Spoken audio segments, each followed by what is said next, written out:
So we'll start with the session. I was just showing the slider before, but we'll get back to this later after the presentations. Estaba mostrando el slider, pero podemos regresar a este después de las presentaciones. What I wanted to point out before starting of relevance for the region is the activation of all these tropical cyclones across the Pacific and Atlantic. And this is partly due to an upper divergent pulse of the MJO that is crossing the region. So that's something we need to keep in mind.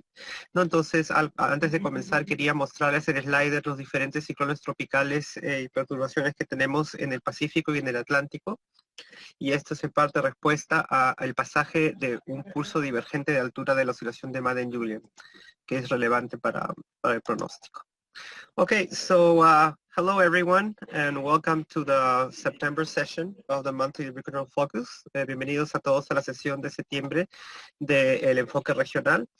And I'm going to try to be short, meaning probably 25 minutes max.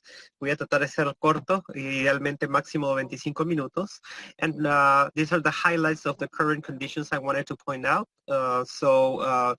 First, the El Niño has now disappeared, so now it's classified as neutral conditions, ¿no? Primero, El Niño ha desaparecido y ahora está siendo clasificado como condiciones neutrales en el Pacífico. Eso es algo importante.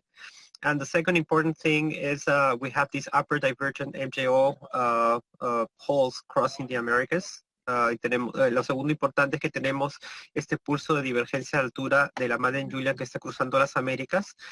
And I've indicated that with this black box in the image, indicado esto con esta caja negra en la imagen. This is a region that we need to monitor through the end of October. So our region, convection will likely be pretty active. There are going to be some regions of heavy rainfall, and also this time of the year, this is unfortunately favorable for tropical cyclogenesis. ¿No? Entonces, algo que se asocia a este pulso tan intenso de la Madden-Julian es convección bastante activa y lluvias fuertes en esta región de la caja, que es nuestra región, y desgraciadamente en esta época del año este tipo de patrón es favorable para la génesis de ciclones tropicales. All right, so I wanted to show this because it's relevant to the next 2 weeks. This is the global hazards. These are the global hazard products from CPC.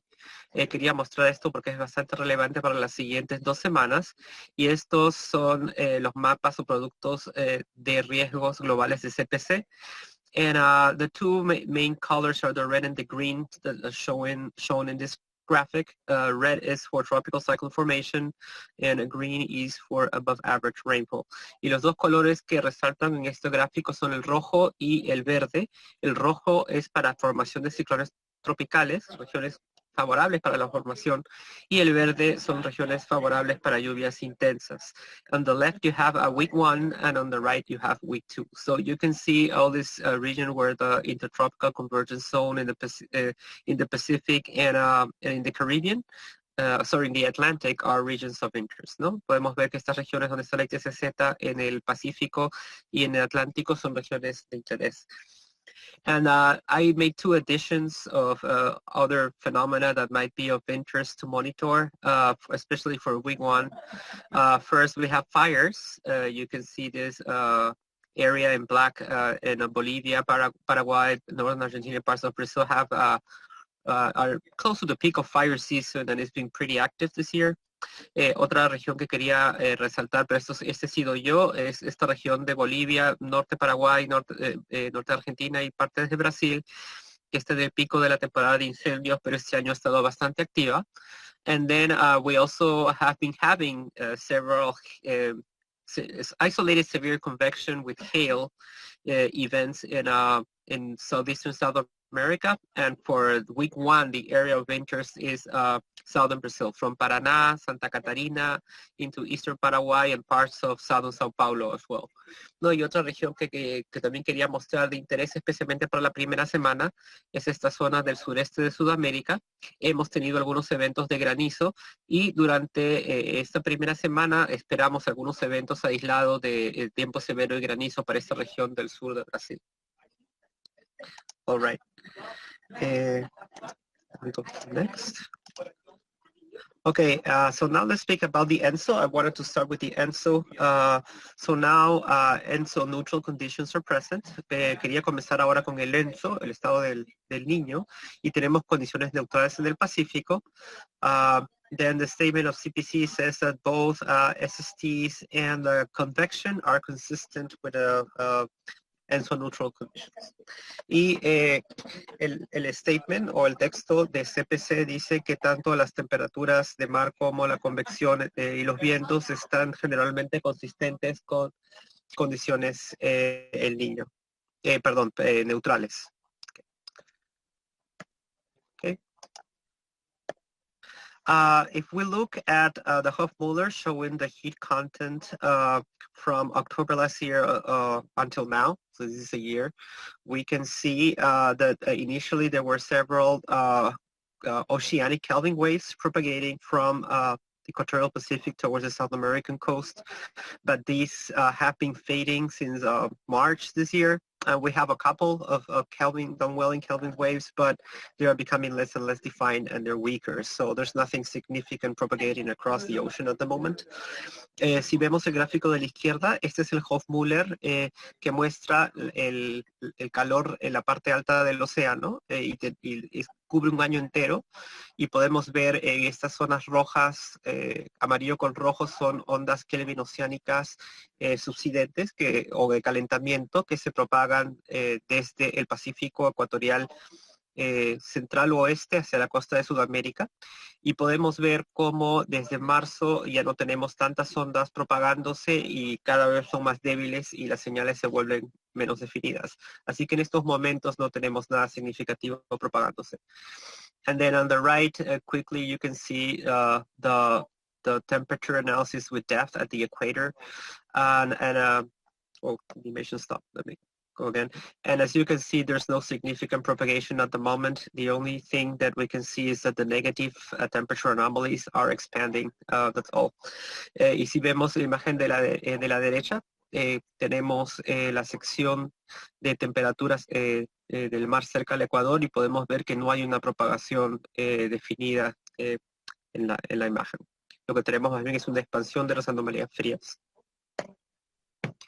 All right, now looking at the ENSO forecast, at the moment looks like neutral conditions are gonna continue through the fall and possibly through the spring. CPC actually has agreed that there's a chance of 55 to 60% of neutral conditions extending into the spring, ¿no? Y viendo el pronóstico de CPC, tenemos un alta potencial de que se mantengan las condiciones neutrales durante el otoño del hemisferio norte y continuando hasta la primavera con un porcentaje de 55 a 60% de probabilidad.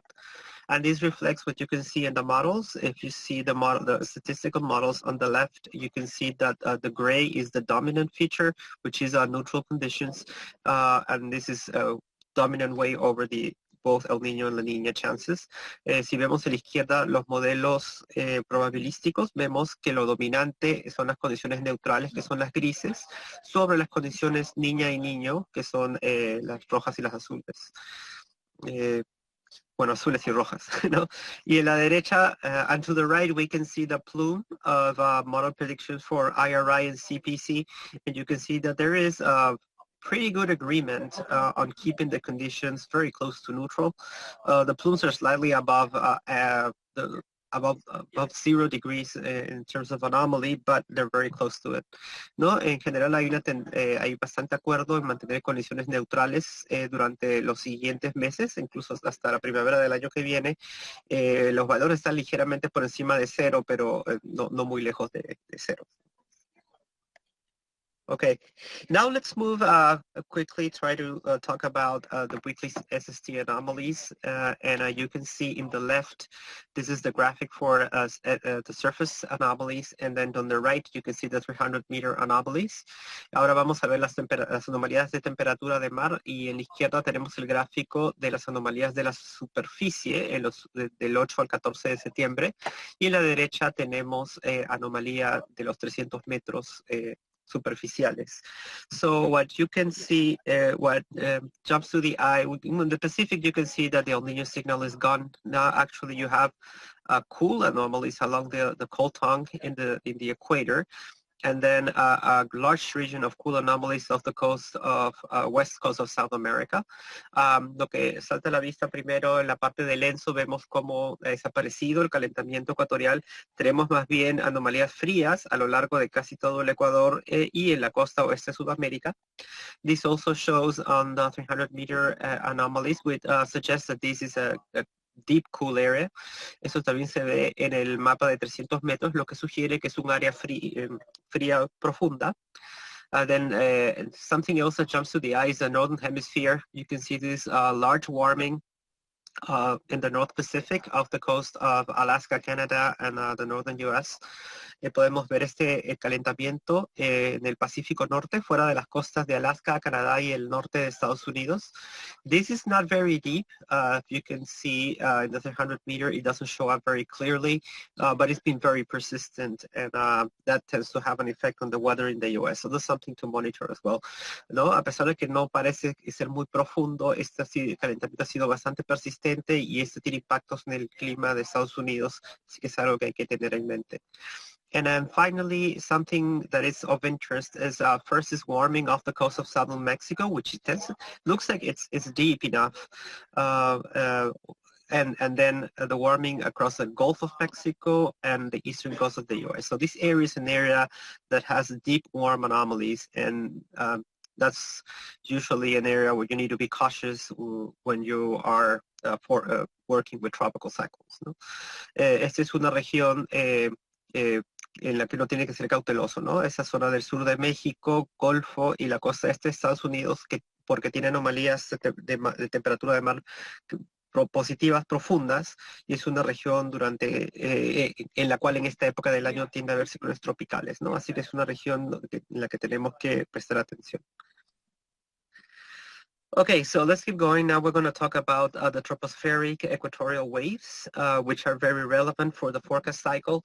And what I'm showing is a Hofmüller diagram of, this is 3-day averages, and this goes all the way through the end of September. And in black, I pointed out the potential MJO signal, and in blue, a Kelvin wave. And these are the upper divergent signals, which means that whichever area is underneath them will tend to have enhanced upper divergence and more convection wherever there's a system present, ¿no? Entonces, lo que tenemos aquí a la izquierda es un Hofmüller, son promedios de 3 días hasta fines de octubre, y lo que he resaltado en negro es la potencial señal de la Madden-Julian, y en azul la señal de una onda Kelvin. Y estas son señales de Madden-Julian y Kelvin divergentes en altura, lo que sugiere que donde estén va a haber una tendencia a que el tiempo y la convección esté resaltada. Right, so you can see that the Americas during the entire period, yes? Yeah, there is a question from Jesus Salazar. I think he's in Panama. His question is if we know why the MJO lately, whenever it approaches the Americas, is either blocked or dissipates. Okay, I'm going to start answering in Spanish. Entonces la pregunta es si saben por qué la razón que de la Madden-Julian últimamente se bloquea o se deshace cuando llega a América. Bueno, el tema es un poco complicado, pero una de las respuestas más simples es la relación con el niño y los calentamientos en el Pacífico.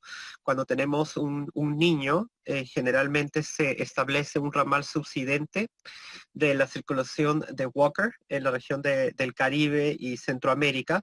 Eso limita la convección profunda y afecta la propagación de la Madden-Julian, ¿no? Esa, digamos, es la respuesta simple. Ahora, como ya no tenemos eso, ¿no? Está permitiendo que ingrese la Madden-Julian de manera más directa a nuestra región. Pero en realidad es un poco más complejo, ¿no? Pero, digamos, esa es posiblemente la mayor causa, la causa principal de que la Madden-Julian no ingrese digamos que no haya estado ingresando en los últimos meses. Okay, so I'm going to try to answer the question, and it was a complex question, but possibly the main cause for this is whenever you have an El Nino and a warming in the Pacific, you tend to establish a subsiding branch of the Walker circulation over Central America and the Caribbean and Northern South America, and that tends to block the the propagation of the MJO. Well, first it limits the development of deep convection, which is needed for MJO propagation, but it also tends to just block the propagation of the MJO or make it fall to pieces once it gets to the America. That's probably the main cause. I'm sure there are others, but the fact is that we don't have an El Nino type warming anymore. Thus, the MJO is easily propagating, and that's what is of concern for the next forecast cycle. I'm speaking the end of the month of September, maybe the first week of October. So where we're looking look at the map, if you see all these greens in the map, the greens are region where the CFS model is forecasting enhanced upper divergence, which favors rising motion and more precipitation. And all our domain, North America, South America, Caribbean, Central America, are under this enhanced upper divergent pattern all the way through the end of the month. So this will favor convection and precipitation. Entonces, antes de salir de esta diapositiva, quería mostrarles, para los que no están muy familiarizados, esta región verde indica que el modelo CFS está resolviendo un patrón divergente de altura dominante o anómalo, y como vemos, este verde está en toda nuestra región durante todo el mes de septiembre. Así que vamos a tener 2 semanas por lo menos de tiempo bastante activo en el trópico, bueno, en todas las Américas, especialmente en la parte tropical. Okay. Okay, so now let's speak briefly about MJO propagation. If you see, let's start with the graphic on the right. This is the Hofmüller diagram from March this year, so 6 months, from March all the way to almost now. Comencemos con el gráfico de la derecha para hablar de la propagación de la Madden-Julian, y lo que tenemos aquí es un Hofmüller de potencial de velocidad en 200 hectopascales desde marzo hasta ahora. So this is a velocity potential at 200 hectopascals. And what you can see, the solid arrows are suggesting divergent pulses or signals of the MJO. And then the dotted arrows are showing upper convergent signals. So the greens favor precipitation and the browns favor drying, ¿no? Entonces lo que vemos, estas flechas es tratado de indicar las señales de donde podemos ver propagación de señales divergentes que favorecen lluvias, y estas flechas entrecortadas son señales convergentes de altura que favorecen menos lluvia. And what we can see is that the MJO started to become organized around April. Podemos ver que la Madden-Julian se empezó a organizar a partir de abril. And since July, there's the period of propagation became shorter. Desde julio, el periodo de propagación fue más corto and not really well defined. However, now there seems to be becoming better organized again, and we have this strong divergent pulse entering our area, and it looks like it's slowing down as well, ¿no? Y lo que podemos ver al final parece que se está organizando otra vez y tenemos este pulso de divergencia que está entrando en nuestra área, ¿no? Después de haber estado un poquito menos organizada y con un periodo de propagación más corto desde julio, ¿no? Ahora otra vez está poniendo más lenta y mejor organizada. And then if we go to the left, we can see this is the phase diagram from MJO propagation. And in a nutshell, the further away you are from the circle, the higher the chance that the MJO is well organized. Y a la izquierda tenemos el diagrama de fase de la Madden-Julian, y en resumen, mientras más lejos estés del círculo, significa que la Madden-Julian puede estar mejor organizada.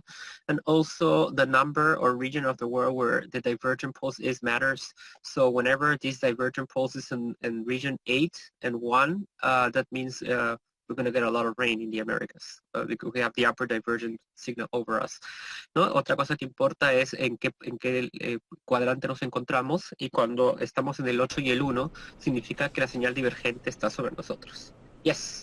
Okay, so there's another question. So the question is about the MJO signal that is persistent over the Eastern Pacific, even when there's no El Nino signal. Okay, yeah. So he's saying that he's wondering how come the signal is so persistent in the Eastern Pacific. I probably need to go to the previous slide. why is the signal so persistent in the Eastern Pacific here, even when the temperatures, the El Nino temperatures are not present anymore? Okay, I'm going to start answering in Spanish.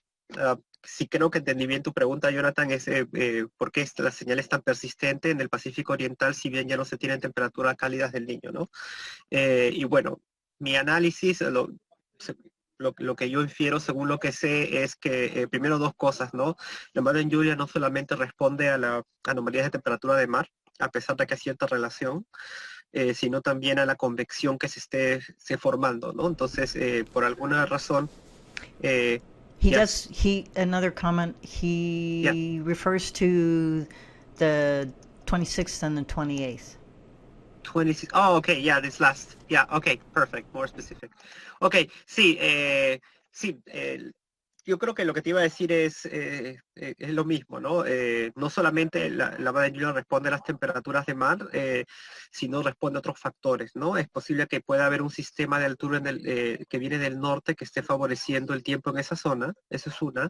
Y la otra es, si recuerdas los gráficos de temperatura de mar, las anomalías están bastante altas, positivas, al norte del Ecuador, no en la región ecuatorial, ¿no? Entonces, no sé si eso más el calor latente que está siendo liberado de todos los ciclones tropicales que vienen de México está ayudando, eso podría ser, pero no sé si ese pulso divergente es la madre Julian, sino más bien es algo que está sucediendo, digamos, regionalmente, que es independiente de la madre Julian, ¿no?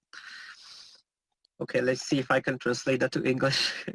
And then again, this is my personal perception from what I've, learned, but it's probably not the it's not the perfect answer, but he's asking about or bringing up the question about these divergent poles persisting in the Eastern Pacific all the way through the end, September 26, 28, whenever the MJO is to the right.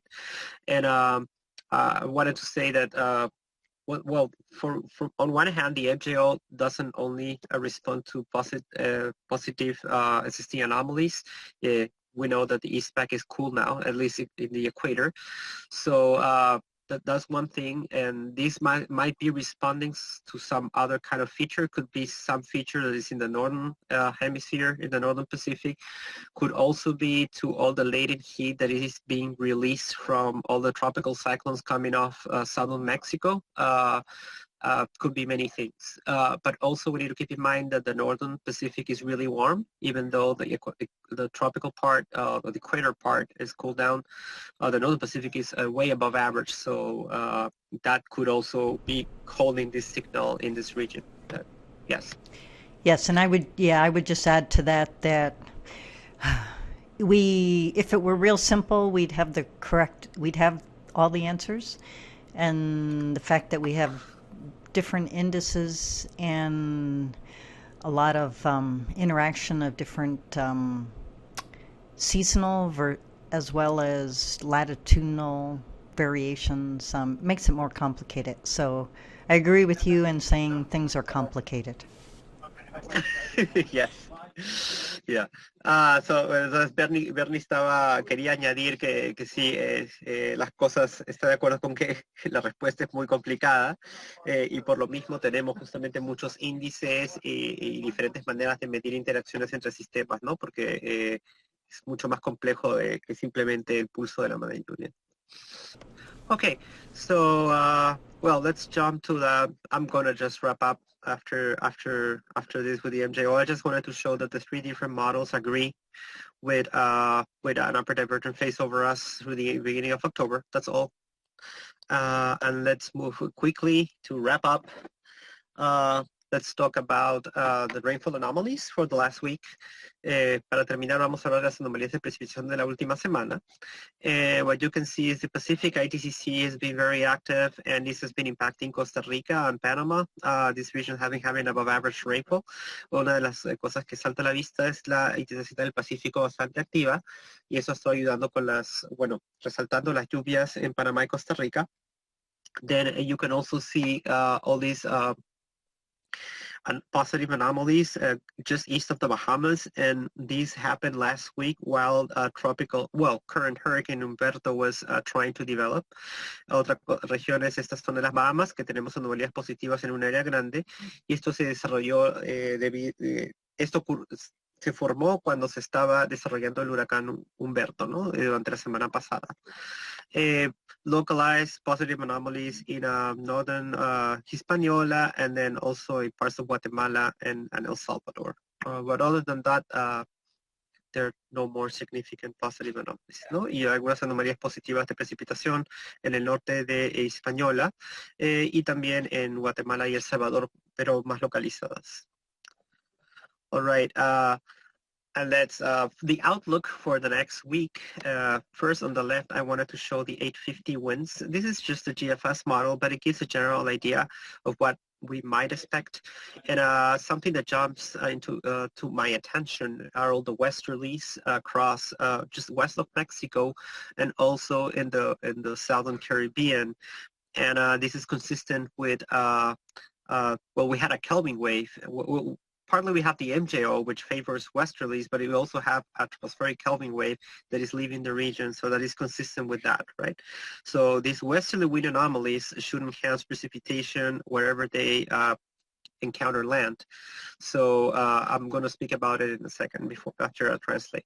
So entonces para el pronóstico de la primera semana quería mostrar que estos vientos, lo que me llama la atención son los vientos fuertes del oeste en anomalías a lo largo del oeste de México y del sur del Caribe. Lo que hacen estos vientos esto es consistente con que esté cruzando la Madden Julian y una onda Kelvin troposférica. Y esto lo que hace es resaltar las precipitaciones, especialmente donde converge con continente. So on the graphic on the right, this is the GEFS rainfall forecast for week 1. This is bias corrected, but notice that it's not high resolution and it's also a model, so it definitely can be wrong, and it is going to be wrong. But areas that I wanted to point out are this region of western Mexico. There's one tropical cyclone nearby, and then with the westerlies, it's a region to watch out. Also, Colombia early in the cycle is impacted by the westerlies. Then in the north, this area that you can see the Leeward Islands all the way to Hispaniola and the Bahamas, part of it is associated with tropical cyclone Jerry that is going to well, for now, NHC believes it's going to move just to the north of the islands. And also there's an upper trough. This is a region to pay attention. And with the lack of trades, of easterly trades, El Salvador, basically most of Central and Western Central America is going to be active. So those are regions to watch out. Y en términos de lluvia, nos interesa la costa oeste de México con estos oestes y hay dos ciclones tropicales cerca. Luego tenemos esta área de Colombia, temprano en el ciclo, también tenemos convergencia de los oestes. Y luego tenemos los efectos del ciclón tropical Jerry, que está ahorita en el Atlántico, que el NHC está monitoreando, y tenemos una vaguada de altura que está sobre las Bahamas, entonces esta región también es una región para monitorear. Y finalmente la parte centro y cuenca pacífica de Centroamérica, ante la ausencia de vientos alisios fuertes del este, no esperamos que la región pacífica esté muy activa. Right, and to finish with the tropics, you can see this is from today. We have 6 tropical cyclones. One of them is it's already done, Imelda, but it's still producing heavy rains in the Gulf Coast of the United States and Texas and parts of Louisiana. But the ones of concern are Lorena in the left, which is off the coast of Mexico. It doesn't look that it's going to become very strong. However, this is going to produce a lot of rain in interaction with western Mexico.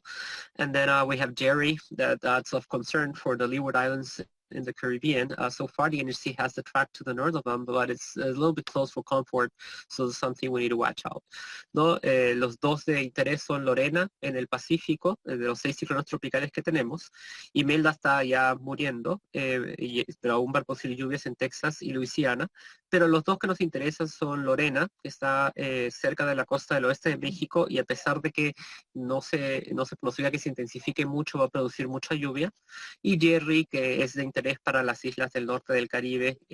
Por ahora se espera que pase al norte, pero la trayectoria es un poco cerca para estar tranquilos. All right, and to wrap up, the Southern Hemisphere, we shouldn't forget, we have South America during the last week, and there are no significant rainfall anomalies. I wanted to point out intermittent severe weather events in Uruguay and southern Brazil with hail and locally strong winds. That's all. And, entonces en Sudamérica no hay nada muy significativo en términos de anomalías de precipitación. Quería mostrar estos eventos severos de granizada y vientos fuertes aislados. Bueno, incluso el domingo hubo uno un poquito más grande en Uruguay. Fuera de eso no hay nada significativo en términos de lluvia. And before wrapping up, since we're speaking about hail briefly, I wanted to point out that we have been working on a new tool. We used to have another tool, but since the latest changes in the GFS, it stopped working. They changed some variables, but now we've been working with the Uruguay Weather Service on developing this tool, and it's already available for trial. You have the link here. This is a script to help to detect the potential for hail, and it's working wonders so far. We're evaluating it, but yeah, feel free to just look at it because we're in hail season for South America, especially for this part, for Paraguay, Northern Argentina, Uruguay, and Southern Brazil. ¿No? Entonces, algo que quería mostrarles, como estamos en temporada de tiempo severo y granizo en esta parte de Sudamérica, hemos estado desarrollando conjuntamente con el Servicio Meteorológico de Uruguay, del INUMET, actualizando una herramienta que teníamos para detectar un potencial de granizo. Ahorita está todavía en modo de evaluación, pero la tenemos en nuestra página. Acá está el enlace. Y hasta ahora ha estado funcionando bastante bien. Capturó este evento de granizada en Uruguay del domingo al lunes. Acá tenemos algunas imágenes de Uruguay y algunas del sur de Brasil. Así que los invito a que le den una mirada y nos ayuden a validarlo. All right, and that's it. This is my last slide for South America. This is the forecast for week 1. The only region of relevance, aside from the heavy rains in Colombia and Northwest Venezuela, is this region in southern Brazil. The hail macro is actually showing potential for hail in some of these parts in the next 2 days. So the scenario to be monitored, Santa Catarina, Paraná, and maybe southern Sao Paulo. But other than this, there's nothing too significant weather-wise for the next week for South America. And that's all I have. Para terminar, Sudamérica, lo más relevante es esta parte del sureste, ¿no? de Brasil, Santa Catarina, Paraná, Sao Paulo, donde esperamos tiempo severo aislado durante los siguientes 2 días. El macro de granizo lo está mostrando, y fuera de esto y las lluvias fuertes en Colombia y Venezuela no hay nada significativo. Y con esto termino. So, that's it. I could take this back and we could just show a little bit of imagery, and then we'll move on to Mauricio, who's presenting a little bit on Argentina, and then we'll get around to some fires. So sounds good. Bernie va a tomar ahora la presentación. Vamos a ver un ratito las imágenes. Tenemos algunos participantes amigos de las Bahamas que están presentes, y después nos vamos a mover a la presentación de Mauricio Laurici, que va a hablar de la Antártida, de SMN y la Antártida. Okay, and this is just 2 days of Hurricane Dorian's. And do you have Mike? I know there was a lot of devastation, and I know from my perspective, our hearts go out to a lot of people and how they've been impacted. If you have any brief updates, we would appreciate it. Otherwise, if there's something, well, I know that Jose has mentioned that they've been trying to help with some of the weather forecasts for the region. And I'll just ask you, do you have any comments you'd like to mention? Okay, entonces Bernie quiere decirles a Ian y a nuestros amigos de las Bahamas que nuestros pensamientos están con ellos, porque sabemos que ha habido mucha devastación por Dorian, y quiere saber si ellos tienen algo que comentar, y también quiere mencionar que hemos estado trabajando con ellos tratando de ayudarlos con el pronóstico del tiempo la semana pasada, ¿no? Que se formó Humberto. Okay, Ian, all yours. Okay, what can I say about Dorian? You know, it's one of those, I don't know if to call it the perfect storm, but it was it was a terror of a storm. You know, we looked at Category 5. It pretty much was near stationary between East and Grand Bahama and Apico. So as a result of that, it was just catastrophic damage with like 185 mile per hour winds with gusts in excess of 200 miles per hour. As a result of that, along with the near stationary movement for about 36 hours, really caused catastrophic devastation to central Apico, mainly Marsh Harbor area, where, boy, I would say probably about 6,000 homes and businesses were destroyed. And East End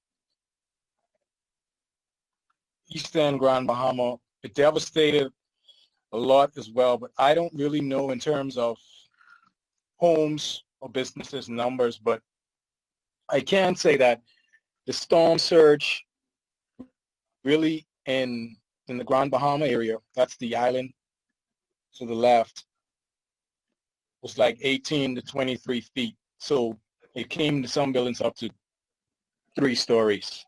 Jose? Well, yeah. Ok, entonces lo que Ian está contando que sí que desgraciadamente esta ha sido, por decirlo, casi una tormenta perfecta, ¿no? Que se estacionó entre las islas de Abaco y Gran Bahama durante más de 36 horas con vientos de 185 millas por hora y ráfagas por encima de las 200 millas por hora, y esto durante día y medio, ¿no? Ha sido terrible la devastación en la isla de Abaco, que es la que está al este o la derecha de la imagen, especialmente en la parte central. Ha habido por encima de 6.000 casas y negocios totalmente destruidos, y también ha habido daños en la parte este muy severos, ¿no? En la parte este de Gran Bahama, que es la isla que está al oeste o a la izquierda. Él no tiene los números de eso, pero ha habido muchísimo daño en esa zona, y quiere mencionar que la marea de tormenta, que es cuando se levanta el mar por el efecto del viento y además viene con olas, ha llegado a 18 a 23 pies de altura en Gran Bahama, lo que significa la altura en algunos sitios de edificios de 3 pisos. Okay. Yeah, if you can imagine F5, it's tornado impacting an area for a day and a half. That was the experience those persons probably went through. Ya, entonces lo que está mencionando Ian es que si se imaginan un tornado F5 estacionado en una región por día y medio, no, eso es lo que ha vivido la gente en esas partes de las Bahamas. Yeah, and the death toll, they said it's about 51 confirmed, but there's still hundreds of persons missing. Que dice que ha habido 51 personas fallecidas confirmadas, pero todavía hay cientos de personas desaparecidas. Okay. Now, in terms of the dynamics of the storm with the blocking part, I don't know if we have any maps or whatever that could probably look at to see how the high pressure systems pretty much blocked it in, which allowed it to remain there for so long. Sí, lo crítico que decían de esa tormenta ha sido la trayectoria, ¿no? Cómo se estacionó sobre ellos. Es interesante ver mapas de los sistemas de alta presión que se configuraron de una forma que evitaron que se mueva por varios días. Ian, how did you guys do with Humberto, even though it wasn't directly over us? Were you guys okay last week with that? Yes, thanks again for all the updates, the timely updates as well, Jose and Mike. It was very timely, but most of the convection pretty much stayed east of the islands. Mm-hmm. However, some of the islands like Long Island, some of the central islands, Long Island, San Salvador, Rumkey area, they were receiving a lot of severe weather associated with the feeder bands from that system, from Humberto. Ok, entonces ya está contando sobre la semana pasada que tuvieron el sistema, el huracán Humberto, antes de que se formara como huracán, fue una baja presión que estuvo varios días cerca de ellos. Dice que felizmente no estuvieron bien, no les pasó, no tuvieron daños significativos, solo que la única región que ha tenido tiempo, digamos, severo con este sistema ha sido la parte central de las Bahamas, ¿no? Cat Island, Long Island, Ramkey, esa zona, por las bandas de alimentación de Humberto, ¿no? Pero felizmente no ha sido severo. Thank you for your comments. Welcome. We hope things go better from here on. Ya bueno, Verde dice que bueno, no hay mucho más que decir, solo que bueno, la esperanza es de que de ahora en adelante todo sea recuperación.